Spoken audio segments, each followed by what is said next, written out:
Assalamualaikum warahmatullahi wabarakatuh. Alhamdulillahi rabbil alamin. Wassalatu wassalamu ala asyrafil anbiya'i wal mursalin. Habibina wa maulana Muhammadin wa ala alihi wa sahbihi ajmain. Man yahdillahu fala mudilla lahu wa may yudlil fala hadiyalah.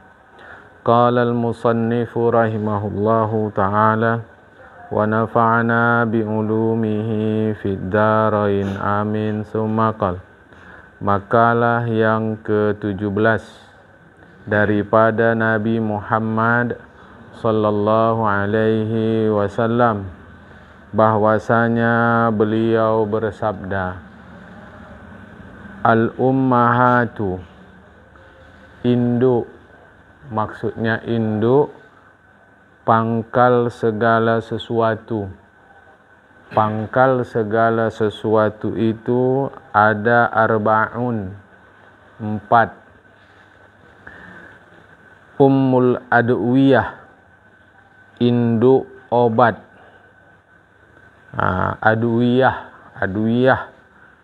kalau dalam bahasa Arab, dawa penyakit. Kalau banyak penyakit namanya adwiyah. Dawa artinya obat. Kalau banyak obat, adwiyah, yaitu segala sesuatu yang digunakan untuk mengobati penyakit.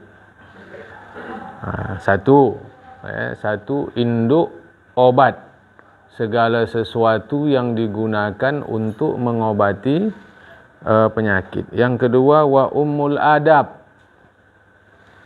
induk budi pekerti. Yang bedakan manusia dari binatang, adab, budi pekerti. Enggak ada adab sama dengan binatang. Binatang sendiri pun ada adab. Maka apa induk adab? Yaitu segala sesuatu yang harus dijauhi, berupa segala macam kesalahan. 2. 3. Wa ummul ibadat, dan induk pengabdian, yaitu perbuatan mukallaf yang menyelisihi kemauan dirinya karena mengagungkan Tuhan. Jadi ibadat adalah menyelisihi kemauan karena mengagungkan Tuhan. Jadi kita sudah mengaji, ada kemauan, ada keperluan. Ada kemauan, ada keperluan. Hidup kita ini mestinya memenuhi keperluan, bukan memenuhi kemauan. Jamaah, ya, memenuhi keperluan. Nah, ketika kita tidak memenuhi kemauan kita karena mengagungkan Tuhan, maka itulah yang disebut ibadat.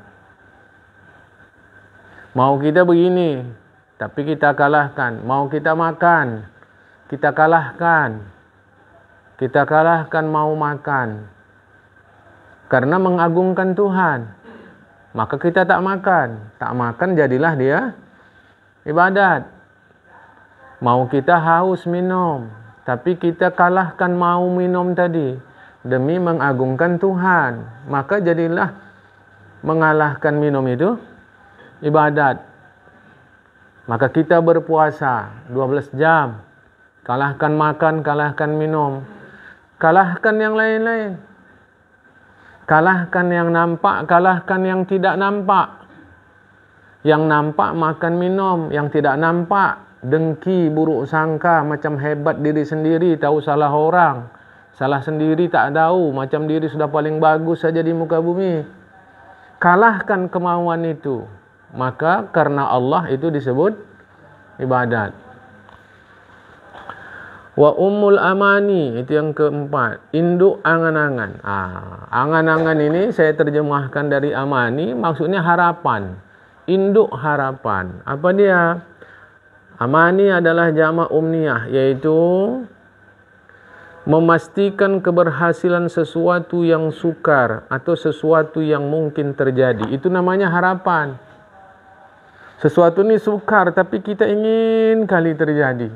Nah, itu namanya harapan. Yang kita harap bukan yang enak, yang mudah. Yang enak, yang mudah itu memang dah begitu. Jadi dalam bahasa Arab, umniyah atau amani, yang itu adalah harapan, artinya sesuatu yang kita inginkan sebagai tekad, pasti berhasil. Perhatikan kalimatku, sebagai tekad. Nanti ada yang salah faham nih. Kok kau pastikan pula? Semua kan kehendak Allah. Kata kita, ngantuk engkau. Kata kita dah katakan, kita pastikan sebagai tekad kita sebagai manusia. Saya pastikan saya akan begini. Bukan arti memastikan melanggar kudrat iradat Allah, menunjukkan tekad kita. Karena orang sekarang banyak menipu. Datang kau, enggak usah takutlah kau, datang aku tu. Pakai insya-Allah. Menipu aja mulut. Udah menipu pakai insya-Allah pula lagi. Berapa kali nipu dia? Jamaah, nipu. Aku terang, aku bilang, kita ngaji betul-betul jamaah. Jangan pulang nanti ke Tuhan busuk. Hadis Rasulullah. Ketika yang pulang yang busuk, malaikat saling berundur untuk tidak mau mengantarnya. Pura-pura bisa. Pura-pura bisa. Pura-pura solih, pura-pura santun, pura-pura baik. Bisa. Siapa bilang tak bisa? Hadis Rasulullah. Kalau orang solih yang pulang, berebut malaikat mengantarnya. Kalau cara anak-anak saya dulu, sud. Sakinkan ingin mengantarnya. Kalau yang busuk pulang, macam berundur orang tu tak mau ngantar. Mulut tu jamaah. Jadi, pasti aku datang. Itu dalam pengertian tekad kita. Itulah namanya harapan. Nanti ada yang tak ngerti. Pasti-pastikan Allah Ta'ala. Jadi kalau gitu kau nipu-nipu aja. Orang sekarang rata-rata mulut penipu. Di telefon, di mana kau sedang? Di jalan. 3 jam baru datang. Jalan kemana kau? Peci bagus. Sembahyang bagus.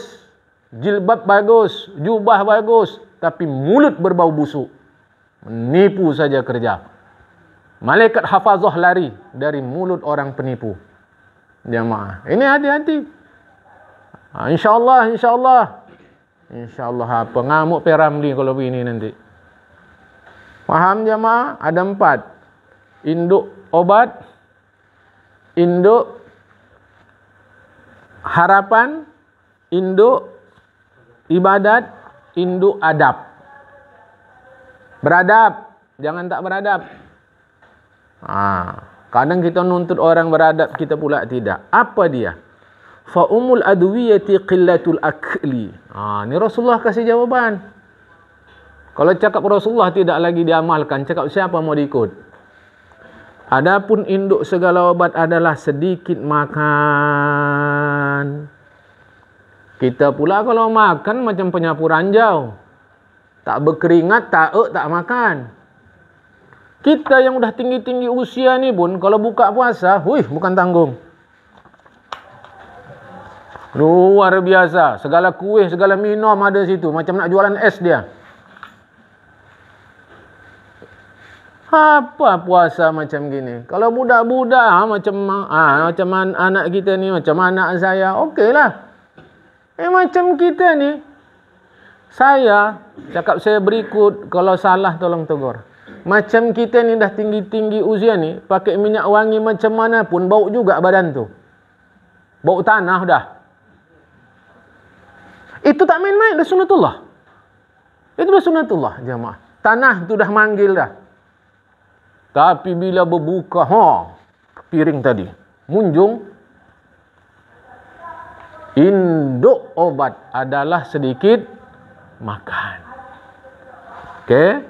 Bahwasanya melindungi diri dari memakan sesuatu yang menimbulkan bahaya lebih baik daripada mengobati setiap penyakit. Lindungi diri dari memakan sesuatu yang membahayakan kita. Itu jauh lebih baik daripada mengobati penyakit. Maka di dalam Islam, saya sudah kasih tahu kita, prinsip makan halal Thayyib. Satu lagi. La tusrifu. Rumus makan dalam Islam. Halal. Thayyib, la tusrifu. Ini bertingkat nih. Halal semua orang wajib. Bahkan non-muslim pun kalau ikut aturan ini baik. Halal. Kedua, thayyib. Karena yang halal belum tentu thayyib bagi seseorang. Belum tentu. Maka halal, thayyib. Halal tu dari Tuhan. Thayyib mulailah pertimbangan manusia. Ini thayyib enggak bagi aku nih? Entah enggak? Yang ketiga, lebih halus. La tusrifu. Jangan berlebih. Jadi makin meningkat dia, makin halus, makin ke dalam. Kalau halal tu dari Tuhan dan nampak semua, thayyib udah campur manusia di situ, sedangkan la tusrifu makin jujur dia ke dalam. Aku tusrifu tidak nih. Makin jujur dia. Jadi makan pun bisa ngukur iman. Makan bisa ngukur iman. Karena itu di dalam Islam bukan berapa banyak yang Anda makan, tapi berapa sehat yang Anda makan. Karena Nabi bertanggung jawab mengurus umatnya, maka dia ajarkan, buka puasa pakai kurma. Bukan karena Nabi orang Arab. Bukan. Oleh karena jamaah ketika kita puasa itu KGD. KGD itu kadar gula darah. Itu pasti turun. Makanya orang puasa lemas. Begitu buka, dia makan kurma, itu kadar gulanya naiknya pelan. Jamaah. Ini kita tidak ada pula ngajinya sunat buka dengan yang manis-manis. Siapa yang ngajarin tuh? Siapa ngajarin? Ustadz sana katanya. Sekarang ini asal pandai merepet, Ustadz. Asal pandai merepet, Ustadz. Asal pakai jubah, Ustadz dah. Bukan aku sindir Bang Noh. Nanti tumbuknya pula aku dekat di sini, badannya hebat kan? Asal pakai sorban Ustaz. Tidak. Sekarang ini mudah kali orang bilang Ustaz. Enggak ada hadisnya buka pakai yang manis-manis, enggak ada. Yang ada kurma. Lah, ulama kita tempo dulu bijak sangat. Karena susah datang kurma kemari, mereka ajarkan buka pakai pisang. Buka pakai semangka. Cara dulu, ingat lagi kita buka cara dulu jamaah. Tahun-tahun zaman 60-an, 70-an. Jamaah, mana ada? Sekarang buka es. Semua es ada di situ. Di meja dia. Waduh. Teh manis ada di situ. Es cendol ada di situ. Es yang macam apa bulat-bulat kambing tu apa? Boba-boba, tak apa nama situ. Coba dulu. Maka puasa kita tak akan pernah berhasil. Sebab apa? Sebab kita masih juga kata orang tepi pantai membolo-bolo selera. Maka dalam Islam bukan seberapa banyak Anda makan, tapi seberapa sehat Anda makan. Aku ulang-ulang kajiku jamaah. Ini ku ulang berikut nih. Sampai sekarang masih gatal kali lidahku ingin bubur pedas. Tapi asli Melayu. Tak dapat. Jamaah, tak dapat. Rupanya bubur pedas tu ada salah satu unsurnya yang dipermentasi selama setahun. Itu yang tak dapat lagi Ustaz. Kata kawan awak yang Melayu. Sebab saya ngisi pengajian di Pulau Wagas. Jauh tu. Pulau lah pula kan. Agas pula lagi. Tak dapat jamaah. Pingin kali lah aku. Itu memang pingin jamaah. Jadi aku bilang nanti kalaupun tak ada acara besar-besar Melayu, tak dapat juga tu yang asli. Iya juga tu Ustaz. Kena mak dia pandai dulu. Tapi sayang, resep tu tak diturunkan jamaah. Itu sehat. Saya harus katakan bubur pedas tu sehat. Saya mau mencontohkan sama kita. Kalau yang dijual-jual ni udah banyak dia campur-campur jamaah. Itu ratusan rempah-rempah, rumput-rumput ada di situ. Sehat. Itu makan. Jadi bukan perkara banyak. Perkara sehat. Ummul adwiyah. Induk obat. Induk obat. Induk obat. Makanlah yang sehat. Orang kata ya sehat ni mahal. Tidak. Tidak, jamaah. Yang mewah mahal, yang sehat tidak, jamaah. Mahalan mana kangkung seikat daripada minuman-minuman tu? Ya dulu jamaah. Coba dulu. Kan? Yang lebih sehat lagi orang Sunda lah pula. Orang Sunda ni induk lalapan. Lalap tu kan tak dimasak. Asli dia jamaah. Itu Sunda lebih sehat lagi. Jamaah. Terong yang bulat-bulat kecil tu, itu pun dilalap, pedar luar biasa. Kata bapak tu, enak ni pan, enak kata. Awak tinggal di rumah orang Melayu, orang Sunda Betawi. Waktu saya kuliah di Jakarta, tinggal di rumah orang Sunda Betawi. Main-main kami ke puncak, singgah di rumah makan. Mak ku tengok mentah-mentah situ. Ajab ni Rupanya awak belajar belakangan. Inilah yang sehat. Jamaah. Orang tu ku tengok terong kecil-kecil bulan enak saja. Enak ni pan. Ku cobalah sekali, namanya awak ikut kan, tahu dirilah. Enaklah dalam hatiku. Enak. Awak salah. Rupanya betul. Sehat. Sehat jamaah. Prinsip itu sesuaian dengan ajaran Islam. Induk obat adalah makan sedikit. Ketika orang sikit, orang bilang mana cukup. Maksudnya adalah makan sehat. Jamaah, bukan perlu banyak. Baik, kita teruskan. Luar biasa Rasulullah. Wa umul adabi qillatul kalam. Induk budi pekerti adalah sedikit bicara. Karena banyak bicara menghilangkan kebaikan budi pekerti. Ringkasnya supaya mudah paham. Induk budi pekerti, jangan banyak cengkunek. Itulah dia cakap Rasulullah ni. Nanti ada yang bantah, mana ada Rasulullah bilang cengkunek? Sejak kapan? Rasulullah orang Arab, bukan orang Melayu. Dia aku bilang, cengkunek itu bahasa kita. Hidup ni jangan banyak cengkunek. Kalau cerita bukan tanggung. Kalau perkara untuk agama, saya mau. InsyaAllah. Dunia ni kita tinggal. Baik, agama sekarang sedang perlu uang sekian juta. Terdiam, senyap. Mana cakap begini jemaah? Sampai kawan tu bilang, aku tanya jemaah. Rupanya musyawarah tu kaya-kaya. Kaya-kaya lah Ustaz. Maka awak pancing. Padahal kawan ni guru biasa. Untuk keperluan selama Ramadan sekian juta. Dari saya sekian ratus ribu. Yang satu pula sekian ratus ribu. Padahal dua-dua ni guru-guru biasa. Guru sekolah biasa.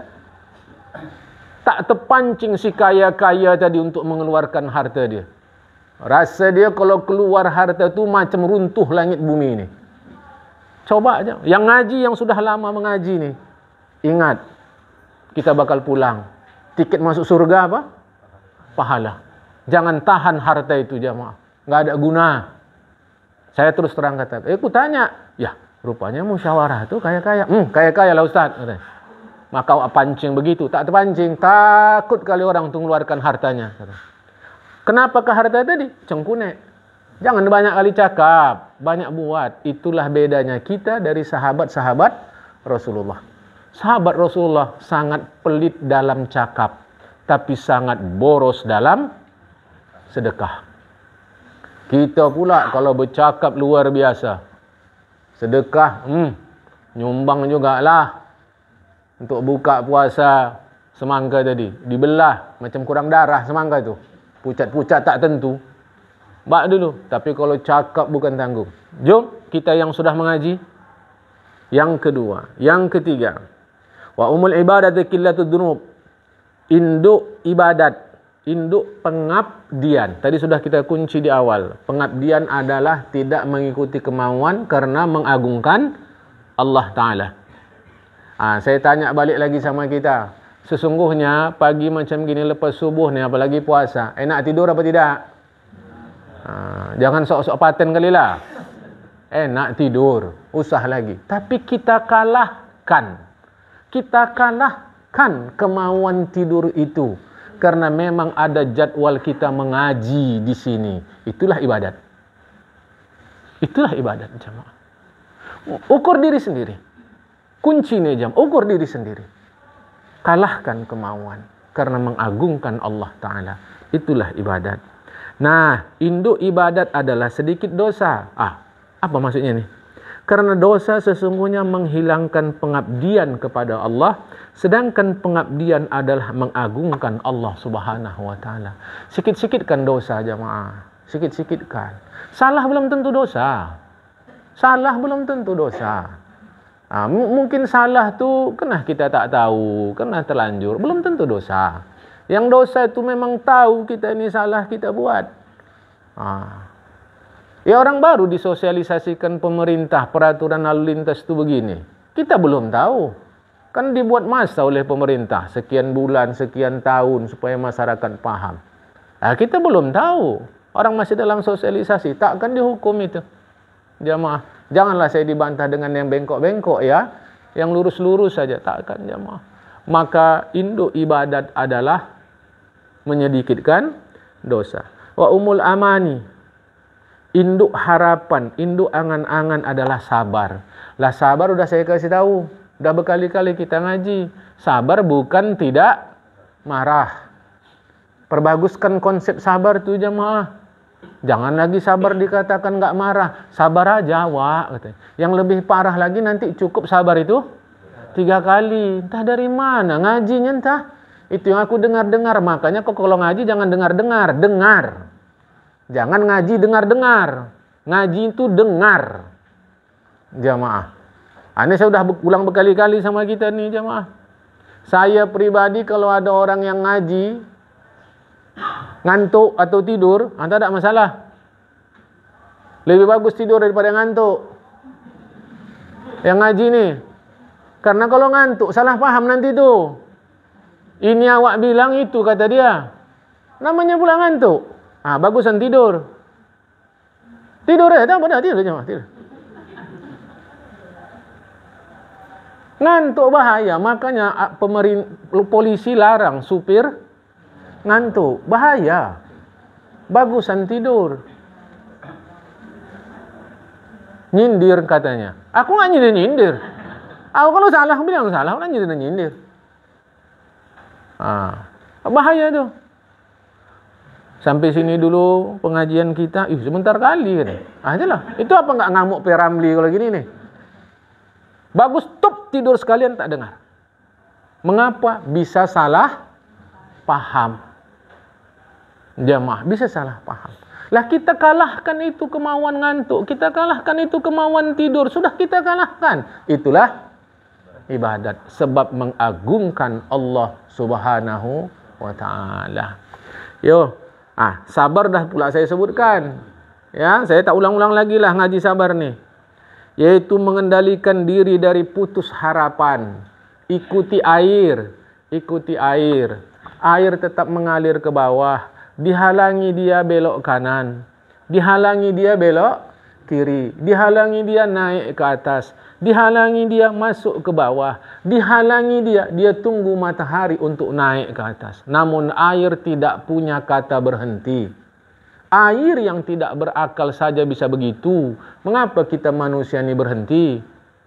Jamaah, selama belum nyawa lepas dari badan, selama itu masih ada harapan. Itulah disebut mengendalikan diri dari putus harapan.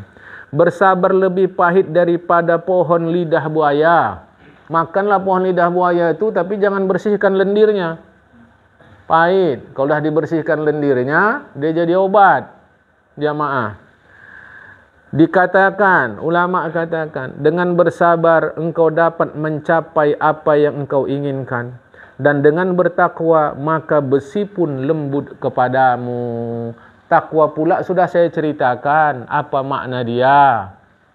Serendah-rendah takwa seperti kata orang tua-tua kita dulu, bagaikan meniti buih. Jadi konsep takwa adalah berhati-hati, berhati-hati jamaah. Ya, dah alhamdulillah. Berikut kata Rasulullah lagi, makalah yang ke-18. Qala Rasulullah Muhammad sallallahu alaihi wa alihi wasallam, arba'atu jawahira, ada 4 permata, yaitu pakaian yang menjadi pembawaan manusia. Rasul cakap, bukan saya. Fi jismi bani adama yuziluha arba'atu asya'a. 4 permata itu ada di dalam tubuh anak cucu Nabi Adam. alaihissalam, yang dapat dihilangkan oleh 4 perkara sifat tercela. Ingat, 4 permata ini bisa hilang oleh 4 jamaah. Kita ngaji untuk perbaguskan diri masing-masing ini. Amal jawahiru, permata itu ada 4. 1, fal aqlu. Ya, fal aqlu. Adapun permata itu ada 4. Pertama adalah akal. Itulah permata rohani, permata jiwa yang diciptakan Allah Ta'ala, hal keadaannya terikat dengan tubuh manusia. Perhatikan, akal bukan otak. Bukan. Karena kalau akal adalah otak, maka ayam punya akal. Dan kalau ayam punya akal, maka ayam wajib sembahyang. Karena yang wajib sembahyang orang berakal. Ayam punya otak, tak punya akal. Maka di dalam Islam yang menjadi ketentuan bukan otak, tapi akal. Ada saudara-saudara kita yang otaknya lengkap, cantik, bagus, rapi, bagus, semua bagus, tapi tidak berakal. Orang sekarang sebutnya ODGJ, orang dengan gangguan jiwa. Otaknya ada, akalnya tiada. Jadi bedakan akal dari otak. Secara mudah saya juga sudah ceritakan sama kita. Akal itu sudah jadi bahasa Indonesia, ikal. Ain qaf alif lam. Ikal. Ikal. Apa ikal? Rambut. Rambut ikal? Rambut ikal itu lurus atau belok? Belok, dan itu terikat. Maka orang berakal adalah orang yang hidupnya terikat. Karena arti akal itu artinya ikatan. Orang berakal hidupnya terikat. Makin tinggi akalnya, makin terikat. Yang jadi masalah terikat oleh apa? Karena kita beragama, maka terikatnya oleh aturan Allah Subhanahu wa Ta'ala yang dijelaskan oleh Rasulullah Muhammad SAW. Jadi makin tinggi akal kita, makin terikat hidup kita. Makin tak berakal, makin tak terikat. Makanya orang tak berakal boleh tak sembahyang. Orang tak berakal, tak ada dosa dia. Jamaah. Itu macam ni anak kita ni, anak saya Gaharu tu. Kalau tak sembahyang dia tak berdosa. Belum sampai akal. Jadi makin tinggi akal seseorang, maka hidupnya makin terikat. Tahu-tahu orang Islam pula berpaham bebas-bebas saja, enggak usah diatur-atur. Gila lah tu. Mana bisa jemaah? Akal itu ikatan. Nanti kalau ngaji lebih dalam, nanti akal itu disebut namanya latifah rabbaniyah. Akal itu nanti disebut latifah rabbaniyah. Benda halus yang bersifat ketuhanan. Maka jamaah yang dikasihi Ta'ala, dalam Islam tidak berfikir itu pakai otak. Tapi berfikir itu pakai akal. Lah karena akal adalah benda halus bersifat ketuhanan, maka di dalam Islam, menurut Islam, orang Islam yang berfikir pasti baik. Hasil pikiran orang Islam pasti baik. Karena dia berfikirnya pakai akal. Dan itu dibuktikan dalam 600-700 sejarah ilmu pengetahuan ketika di tangan orang Islam. Para ahli sendiri mengakui boleh dikatakan tidak ada polusi udara. Itu para ahli sendiri. 600-700 ketika 600-700 tahun mercusuar pengetahuan di tangan orang Islam, luar biasa majunya jemaah. Kenapa? Berfikirnya pakai akal, bukan pakai otak. Jaga akal kita. Ya, ini orang Islam pula pakai paham. Biarin aja, jangan diatur-atur. Allah, dah rusak akal dia dah. Akal ya, dia terikat dengan jiwa kita. Yang kedua, permata itu waddin dan agama. Yaitu sesuatu yang diajak oleh orang-orang yang berakal untuk menerima apa saja yang berasal dari Rasulullah. Agama itu dari Rasulullah. Para ulama menjelaskan, masuk fikih ada khilafiyah. Masuk tauhid ada khilafiyah, masuk tasawuf pun ada khilafiyah. Jangan disangka madhab fiqih, madhab tauhid Syekh Abul Hasan Al-Asy'ari dengan Syekh Abu Mansur Al-Maturidi tak ada perbedaan. Kita umumnya di Indonesia Asy'ari, itu ada beda dengan Maturidi. Kalau kita ngaji sifat, apakah Allah bersifat 20 yang kita kaji atau yang 13? Bukan hanya, ya, perhatikan cakapku, bukan hanya 20, bukan. Tapi berapa yang kita kaji? 13 kah, 20 kah? Itu nanti ada perbedaan.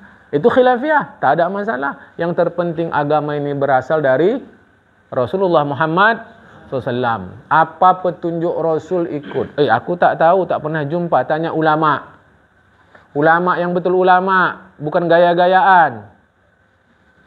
Kita nih pagi ni yang ngaji nih, kalau seragam kita nih, semua pakai jubah, pakai serban, termasuk aku jamaah. Orang yang tak lewat-lewat pun ngeri, mak. Alim-alim besar yang ngaji semua. Katanya. Bisa saja kalau penampilan. Bisa, bukan tidak. Jamaah agama, ikutkan ulama. Hati-hati jamaah, kebelakangan ini ngeri-ngeri kali. Ya. Seterusnya, wal haya'u wal amalu salih, dan malu. Kita pun dah ngaji ni apa malu. Dan amal solih, perbuatan solih, iaitu tulus. Solih pun dah saya terangkan. Ada bahasa Indonesia suluh. Apa suluh? Obor. Orang Melayu kata?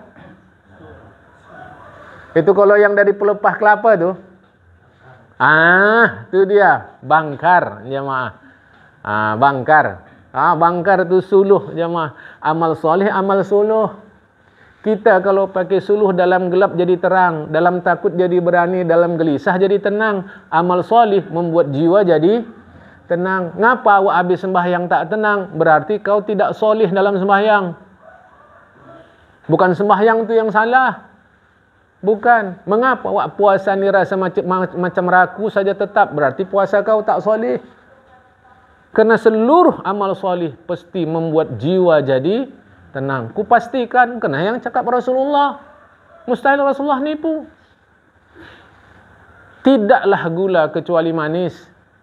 Tidaklah garam kecuali asin. Tapi bagi orang sakit gula manis. Pahit. Enak makan tadi diantar sama yang sakit. Mau dia makan?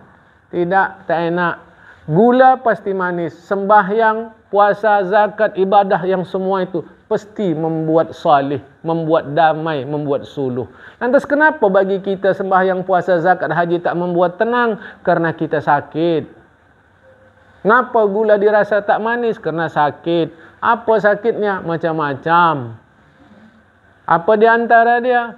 Tak tahan dia kalau orang tak tahu dia buat baik. Dari mana kak? Dari Al-Muhyad. Ngapai? Biasalah awak namanya bersedekah ngantar bukaan. Itu dah biasa kami, itu dah biasa. Walaupun tak jadual kami kasih aja itu.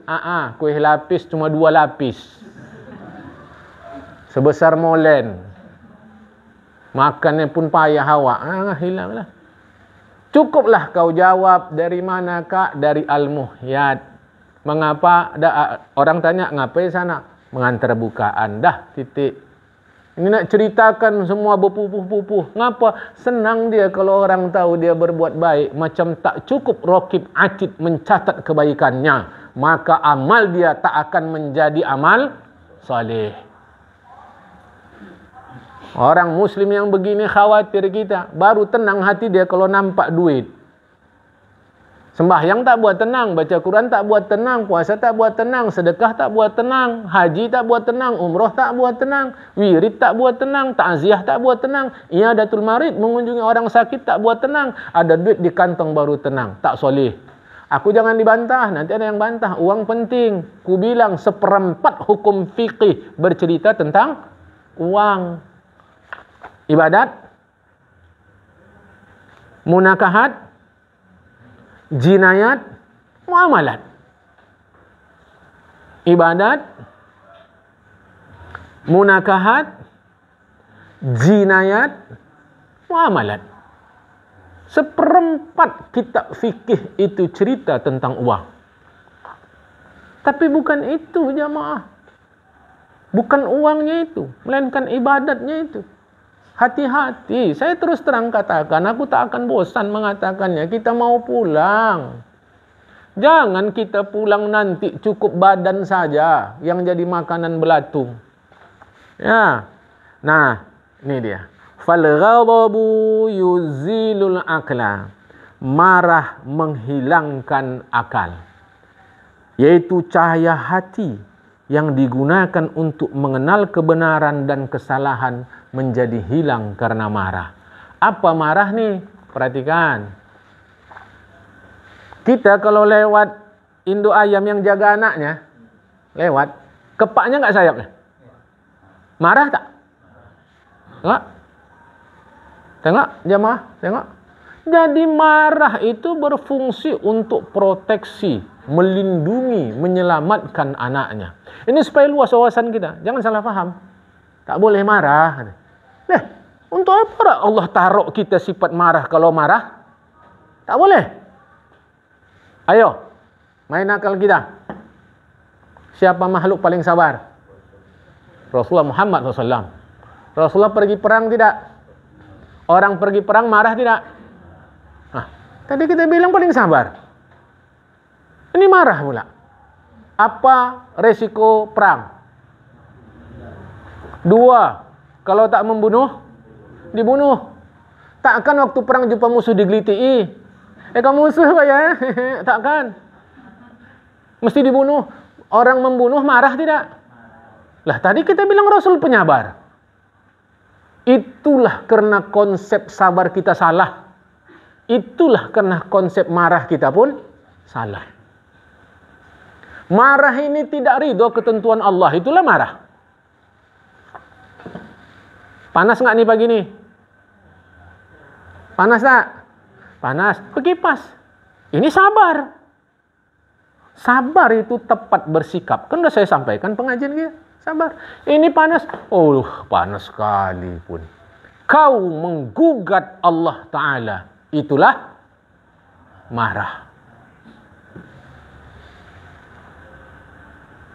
Itulah marah.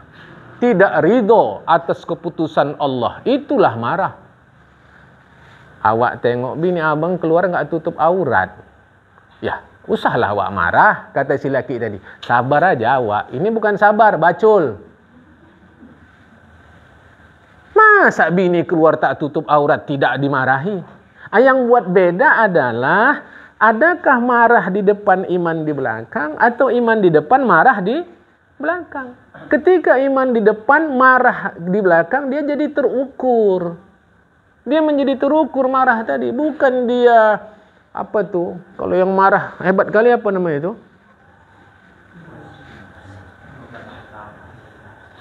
Iyalah emosi. Ada bahasanya itu. Buta apa? Itu dia. Membabi buta. Babi tak buta aja ngeri awak. Apalagi buta. Itu marah. Marah tak ridho.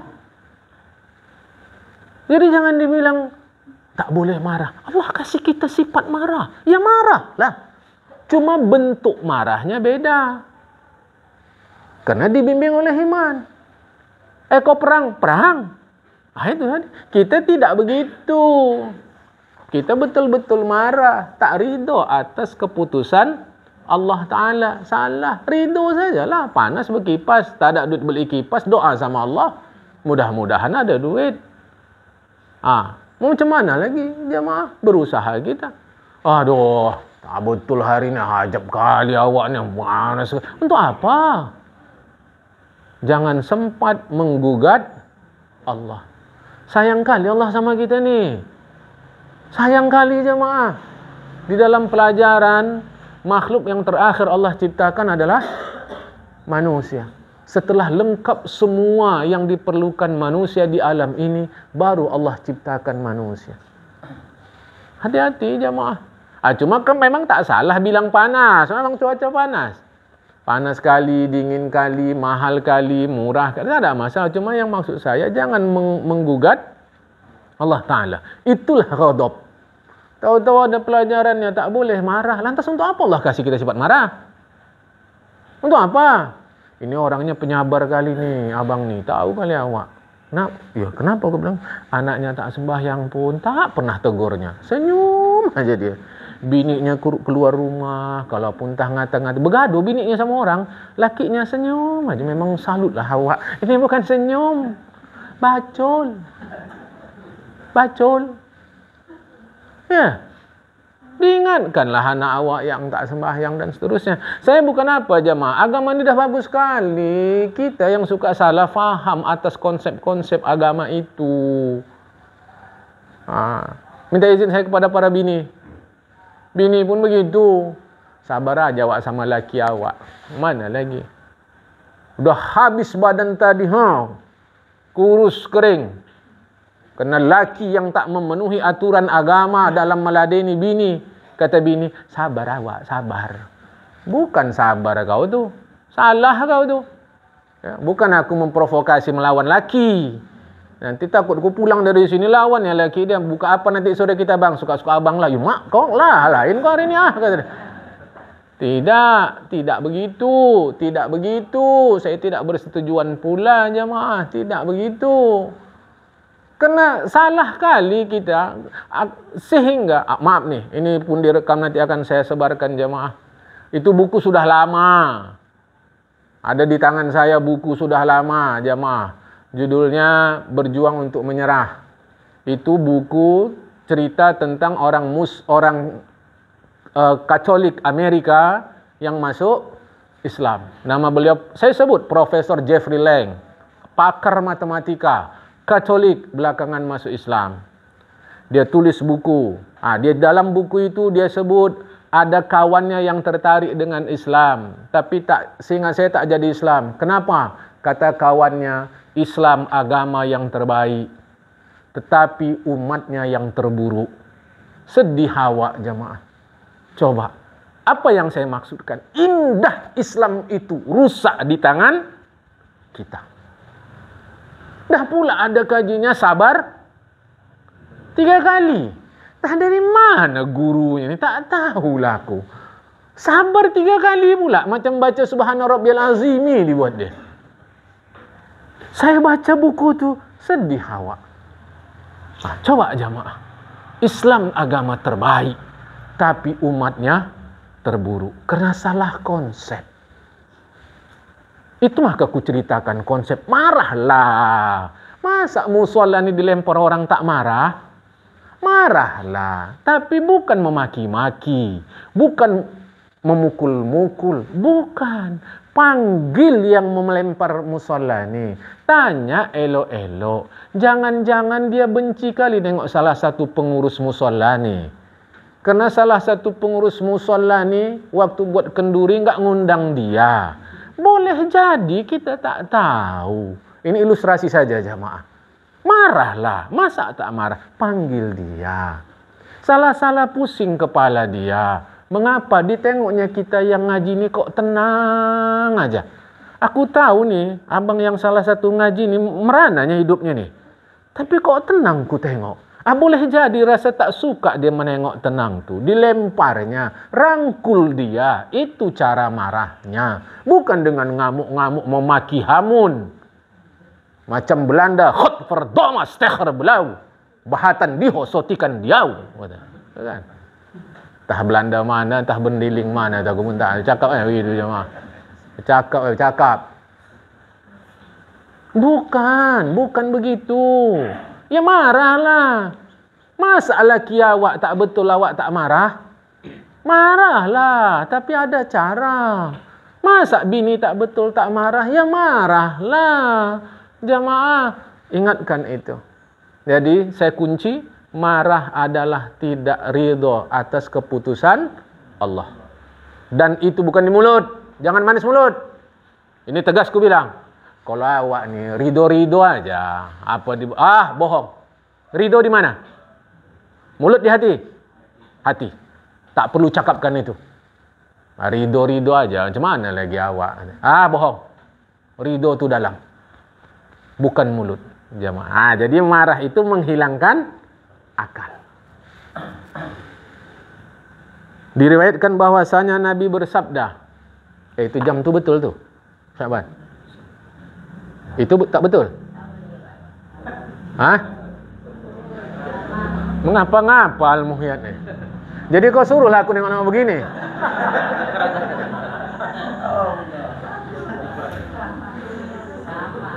Sama? Dah. Nanti aku dah lama kali tekapor aku sini. Yang dengar sedap. Bercakap ni capek minum tak ada. Diriwayatkan bahwasanya Nabi bersabda, ingat. Kalau dah Nabi yang bilang, siapa lagi yang mau kita ikut? Tak ada yang lain. Apa kata Nabi? Ya Muawiyah, iyyaka wal ghadaba, fa innal ghadaba yusidul imana kama yusidus sibrul asala. Hai Muawiyah, jauhilah marah, karena sesungguhnya marah itu merusakkan iman, sebagaimana pohon lidah buaya merusakkan madu. Hadis riwayat Imam Baihaqi. Kunci apa yang dimaksud dengan marah. Kunci apa yang dimaksud dengan marah. Aku tak urusan, itu urusan kau. Kau kan bukan Islam. Masa kau harus puasa? Enggak mungkin. Ini kejadian dah puluhan tahun yang lalu. Aku masih sering naik angkot. Bulan puasa. Merokok di situ.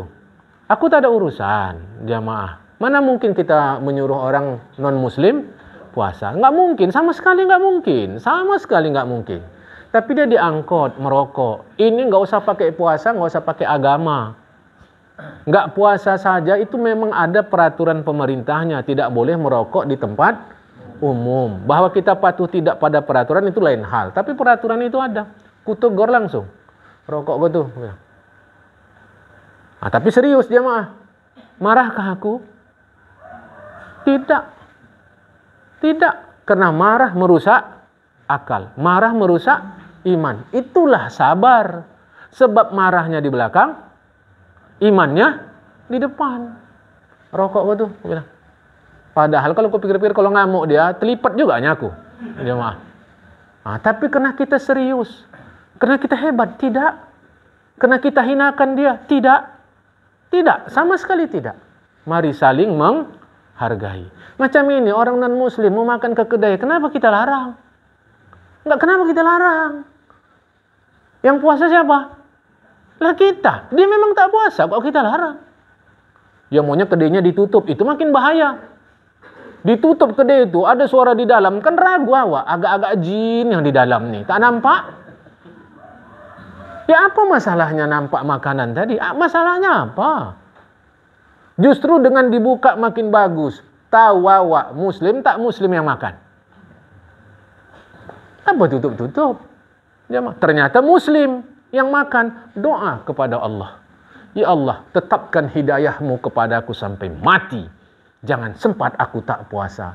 Berikan hidayahmu kepada saudaraku yang muslim yang masih belum puasa. Di mana hak kita menghina muslim yang tak puasa? Dah bagus sekali kita rupanya. Dah elok kali puasa kita rupanya. Coba jemaah. Coba dulu. Ingat, jangan rusakkan, merusak akal dengan marah. Jangan jemaah. Bimbing tu dengan iman. Bimbing jemaah. Kemudian wal hasadu, dan dengki, yaitu menginginkan hilangnya nikmat orang lain. Yuzilud dina, menghilangkan agama, yaitu aturan agama. Dengki ini menghilangkan aturan agama jemaah. Apa tanda kita? Dengki dulu ya. Dengki supaya mudah, jangan paham susah. Dengki ini mudah kali memahaminya. Kalau nanti ada yang tak paham, kita berdiskusi jemaah ya. Dengki, ukur diri sendiri. Bila lihat orang dapat nikmat, awak mulai goyang-goyang sikit dalam hati. Ada dia getaran listriknya tuh, dedet sikit. Kalau orang dapat nikmat, itu sudah ada bibit dengki. Tinggal kasih pupuk, tinggal siram. Jadilah dia. Apa contoh? Ya awak yakin ini takdir Allah. Ada akhir rezeki Allah. Maheran aja awak. Anak dia sama anak awak sama-sama ngelamar kerjaan. Kenapa pula anak dia diterima? Tengok. Cantik cakap. Cantik cakap. Tapi boleh jadi karena dengki. Anak awak yang rajin sembahyang. Bagus di masyarakat. Tapi anak dia pula yang diterima. Coba. Aja mah. Malu saya sama kawan saya yang non-muslim belakangan jadi mu'allaf. Ustaz, dibilang orang tu aku gila. Tidak, aku bilang. Kau jalan terus. Mengapa? Dia ngelamar kerja di satu fabrik. Tak usah sebut di mana fabriknya. Ngelamar kerja. Sama yang muslim asli. Dia muslim mu'allaf. Lamar kerja. Dia diterima. Kawannya yang muslim asli tak diterima. Apa kata dia? Bang, abang masuk kerja. Biar tak usah ku ambil. Mengapa? Karena waktu itu dia masih lajang. Si abang tadi sudah punya anak istri. Dia lebih jauh fikirannya si mu'allaf tadi. Dibilang orang tu aku gila Ustaz. Ku bilang tidak. Maju kau terus. Jangan kau berubah. Hebat kau. Ku bilang. Coba jemaah. Coba dulu. Bisa kita gini. Awak kalau ada kesempatan kerja, anak awak dulu. Anak awak. Masukkan. Udah masuk nanti baru cerita-cerita dia sama orang. Alhamdulillah juga anak saya kerja sana. Coba jamaah. Bisa. Macam mu'allaf nih. Masih hidup. Masih hidup. Jamaah. Mengaji alhamdulillah sama aku. Sejak lajang. Coba jamaah. Sekarang tidak lagi kerana awak dah pindah kemari. Dia di Belawan. Bilang orang tu aku gila Ustaz. Tidak. Aku bilang maju kau. Kaulah yang betul. Aku bilang. Jangan berubah. Coba jamaah yang dikasih Allah Ta'ala. Apa dengki? Mudah menandainya. Macam saya kan ngisi pengajian. Orang panggil awak Ustaz. Awak tengok Ustaz lain. Jamaahnya lebih banyak. Cemana aku? Cemana aku? Ketika aku tengok dia lebih terkenal, lebih banyak, disukai banyak orang, aku mulai oh, bibit dengki. Bibit dengki. Jamaah. Masuk aku kemari. Masuk Bang Nuh kemari. Lebih disalam orang dia daripada aku. Wah, mulai. Mulai. Itu bibit dengki. Karena dengki terkait dengan nikmat. Hati-hati jamaah. Hidup sekejap. Dengki menghilangkan agama. Sanggup orang dalam karena dia dengki tadi, sanggup orang mencelakakan orang lain. Dan itu di segala lini. Ngapa kakak gopoh-gopoh kali jalan sana sini? Tidak. Beginilah udah hidup, apa lagi? Ya, apa masalah? Bukan gitu. Datang awak pancing-pancing juga. Ya gitu, cemana kak? Kalau aku tengok-tengok anak aku sama dia, cantik anak akunya lagi. Tapi anak dia pula dilamar orang. Cemana lagi? Cemana lagi? Udah adalah tu dengki dalam tu. Gembira atas nikmat orang lain. Sedih atas musibah orang lain, barulah kau jadi mukmin sejati. Barulah kau jadi mukmin sejati. Jamaah, senang awak dengar kabar. Apa kabar si Fulan? Alhamdulillah, dah 2 anak dia. Senang awak dengarnya. Apa kabar si Fulan? Berapa umur dia? Dah 35. Dah nikah dia belum? Sedih rasa hati awak. Mau awak carikan jodoh untuk dia. Cantik pula perempuan ni sayang. Dahlah daripada untuk orang, mendinglah untuk awak, kata awak.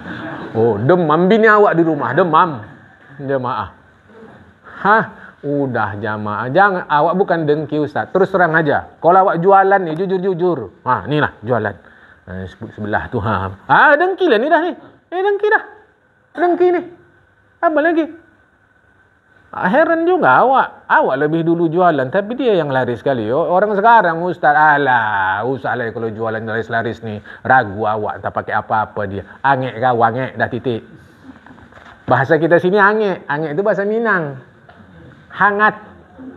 Hangat jadi angek. Maka orang dengki, badannya pasti tak pegang.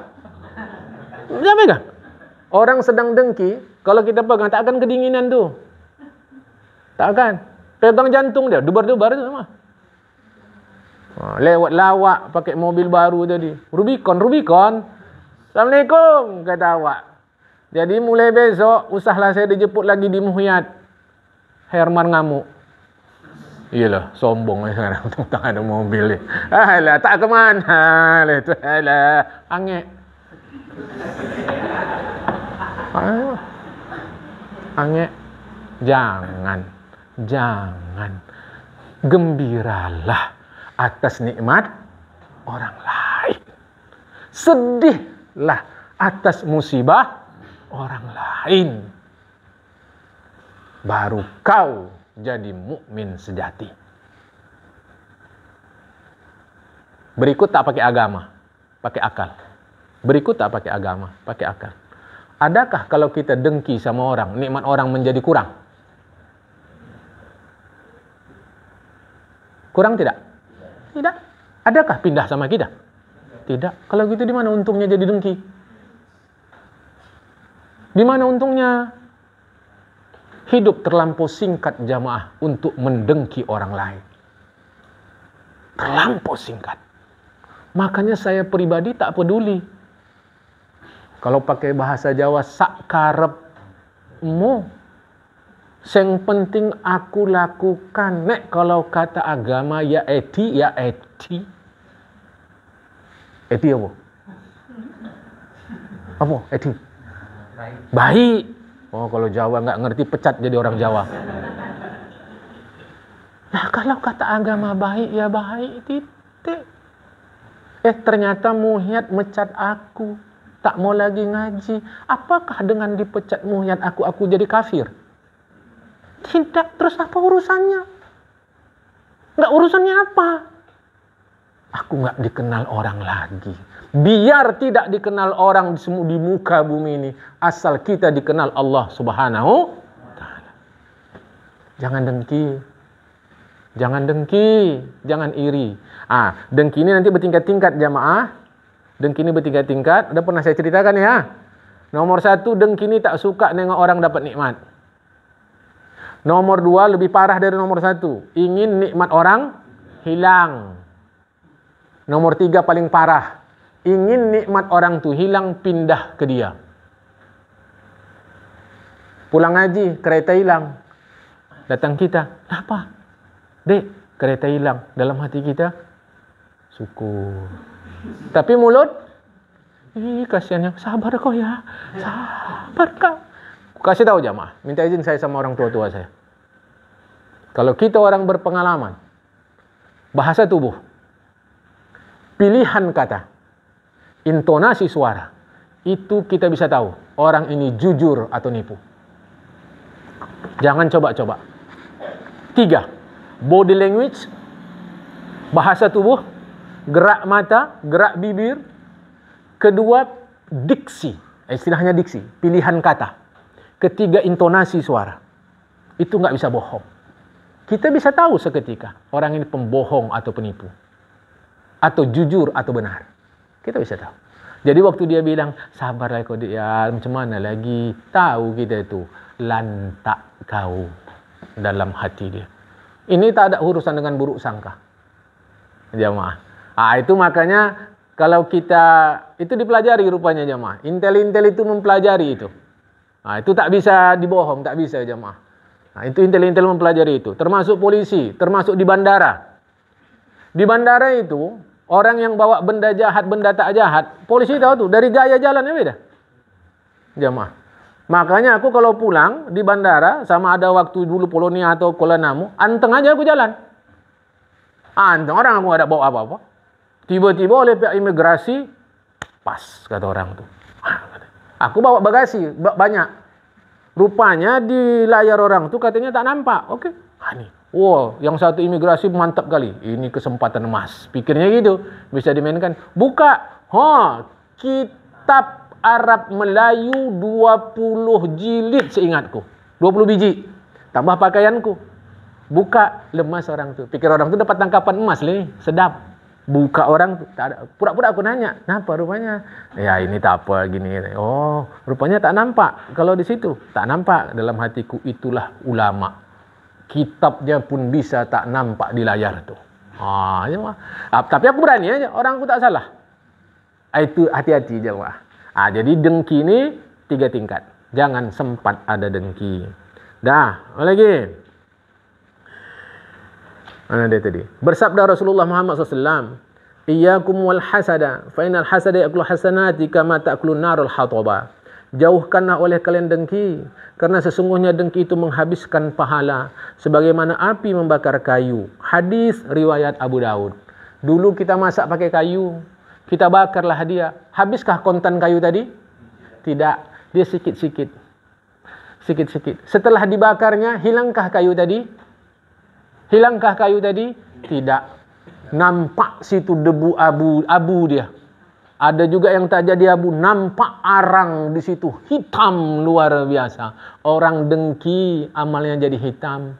Hitam bahasa agama zulmah, gelap. Maka orang dengki, hatinya tak akan pernah rehat. Orang dengki, hatinya tak akan pernah ada tenang. Tak akan, jamaah. Kepada kita yang didengki, tidur ajalah sedap-sedap. Kepada yang mendengki, tak akan pernah tenang hidup dia. Sebab jadi hitam. Sebab terbakar oleh api. Jamaah, hati-hati. Amal banyak tapi binasa. Berkata penyair, "Ala kulli man bata li hasidan, atadri ala man asa'ta al-adaba? Asa'ta ala Allah fi fi'lihi idha anta lam tarda lima wahaba? Fajazaka rabbi bi anzadani wa sadda alaika wujuhat talaba." Sudikah kau katakan kepada orang yang mendengkiku? Bilang sama orang yang mendengkiku, tahukah kau kepada siapa kau buruk adab? Kau mencela Allah dalam tindakannya Allah Ta'ala. Jika kau tidak puas atas anugerahnya padaku, Tuhanku akan membalasmu dengan melebihkan pemberiannya kepadaku. Dan tertutuplah bagimu jalan meminta kepadanya. Jadi kalau kita mendengki, sesungguhnya yang kita benci siapa? Allah. Kalau kita mendengki, yang kita benci Allah. Hilangkan dengki, jemaah. Terakhir. Wattama'u, dan serakah, yaitu menginginkan sesuatu, yuzilul haya'a, menghilangkan malu. Kenapa orang mau menjilat sama orang kaya?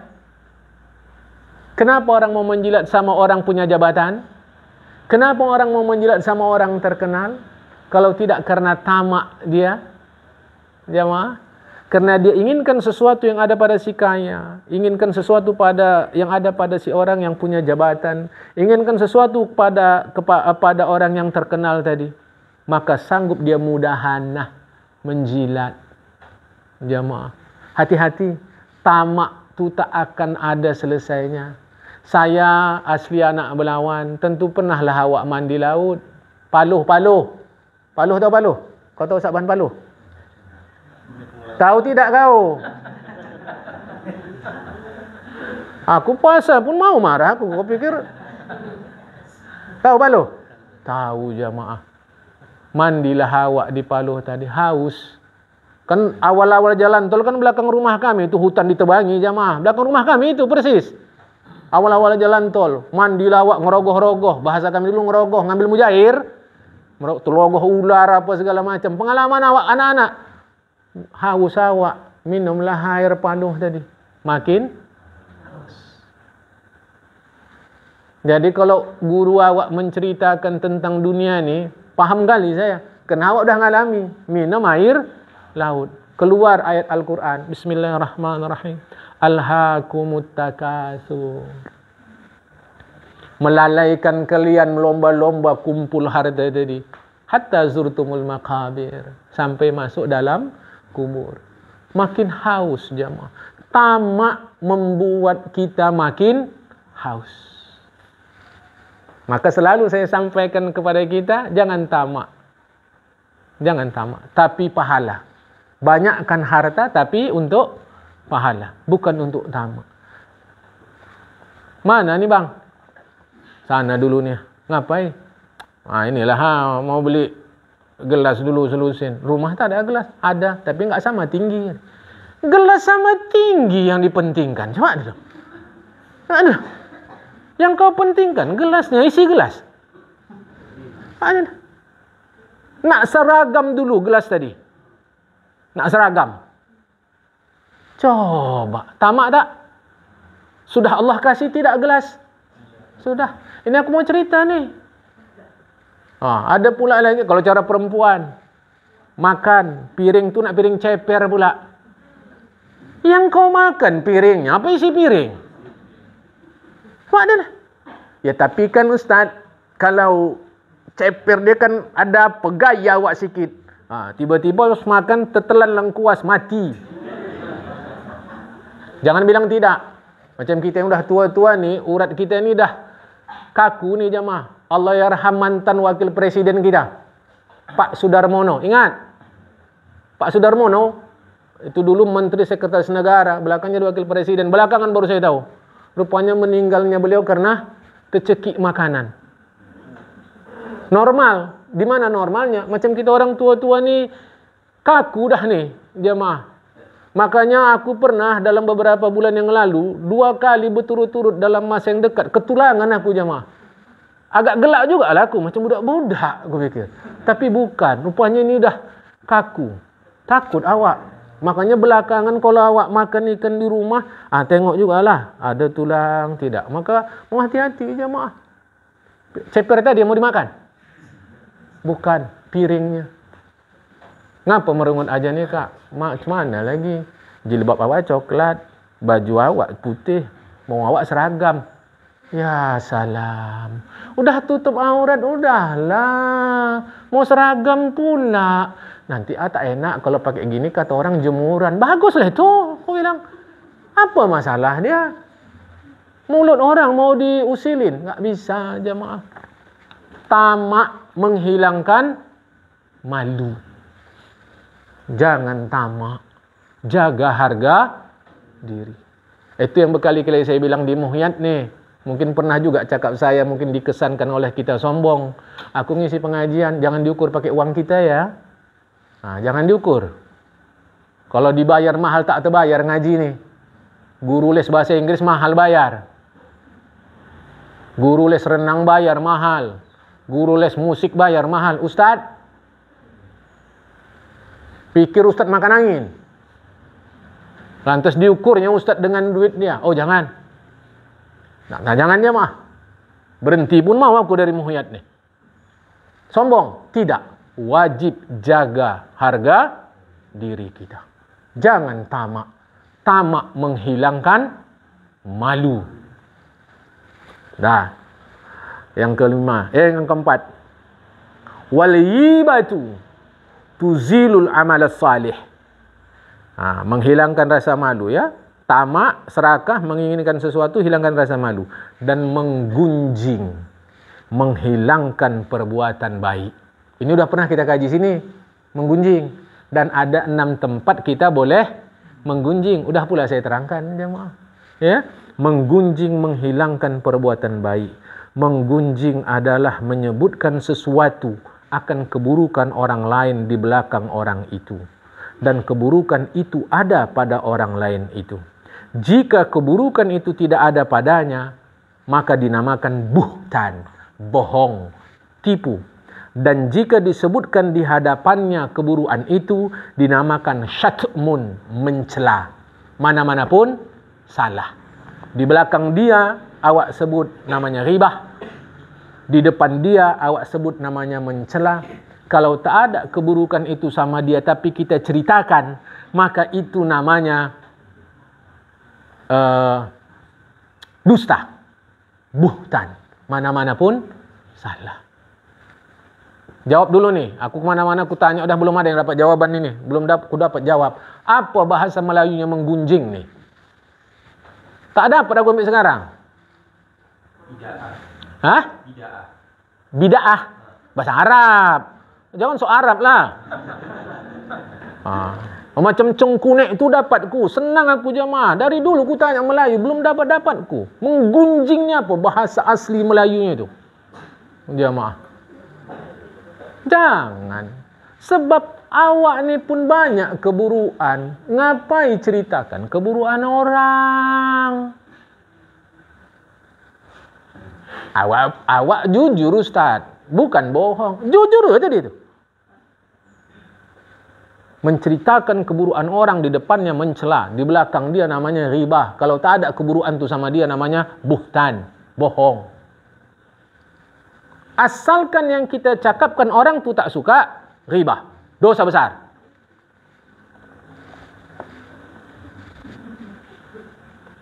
Walau pakai kode, rupanya mau bilang sama orang, si gembrot lewat.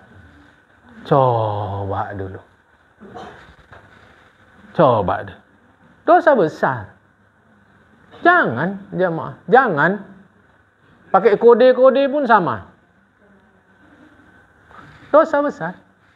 Apalagi pakai mulut. Menceritai orang. Ngacung yang di depan saya termasuk saya. Yang tidak punya aib. Ngacung? Ngacung? Ngacung, jemaah. Kan sedih awak. Aib anak awak orang tahu. Ini anakku ikut nih, jemaah. Tak ada yang tahu apa kekurangan anakku. Cukup kami di rumah saja. Ini sampai sekampung tahu orang aib anak awak. Dari siapa tuh? Coba dulu. Senanglah aku nengok anak-anak aku nih. Ngapa gitu kak? Kalau sembahyang, gak macam anak aku. Tengok. Anak kau tuh orang apa robot? Kan dia orang. Dia punya perasaan. Ngapa kau ceritakan aibnya di luar? Takkan ada orang tahu aib anakmu. Kecuali dari mulutmu itu. Gak macam anak awak. Apalah doanya kakak kasih. Anak kakak tuh bagus sekali sembahyang. Anak awak, ya Allah. Apalah doanya. Nampak mulut cantik. Dituntut kau nanti oleh anakmu di akhirat. Karena aib dia tak ada yang tahu kecuali melalui mulutmu. Tahu orang pano di selangkangan laki awak. Siapa yang cerita? Siapa yang cerita? Siapa? Jelas-jelas, jangan sebut kita. Jelaskan siapa orangnya. Bini. Tahu orang. Aku tidaklah. Orang tahu bini awak kalau tidur ngorok. Siapa yang cerita?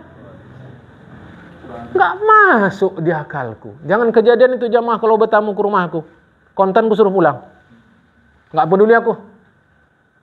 Nggak peduli. Karena aku udah banyak dosa.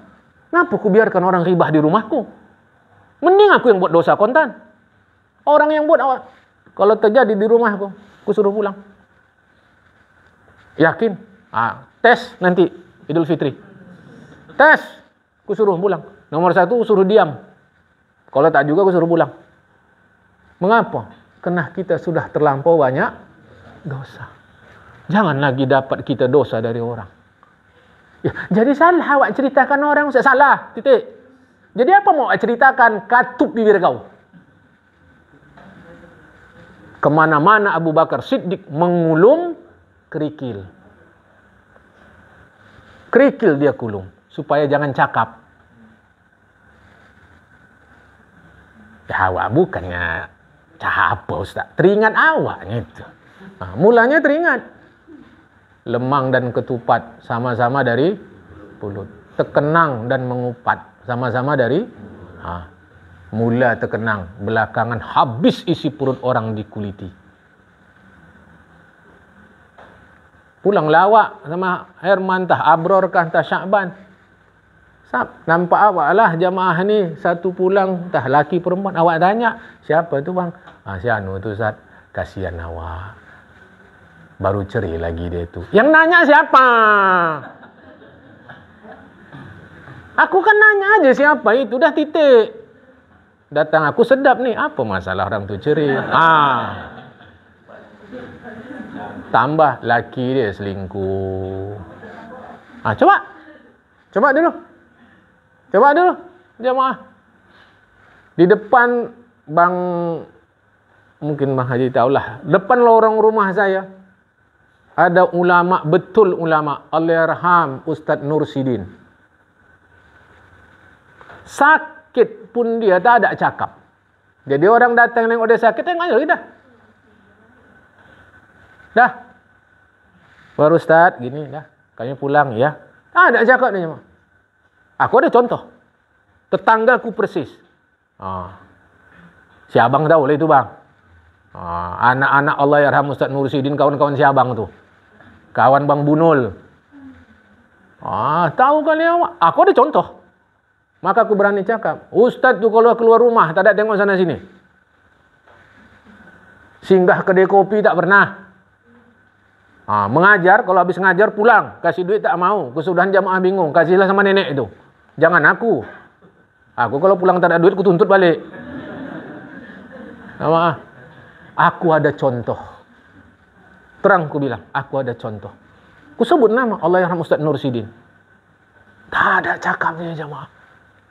Orang kata kalau sakit darah tinggi ngamuk-ngamuk ya. Dia sakit darah tinggi. Kalau orang bahasa sekarang sebut stroke.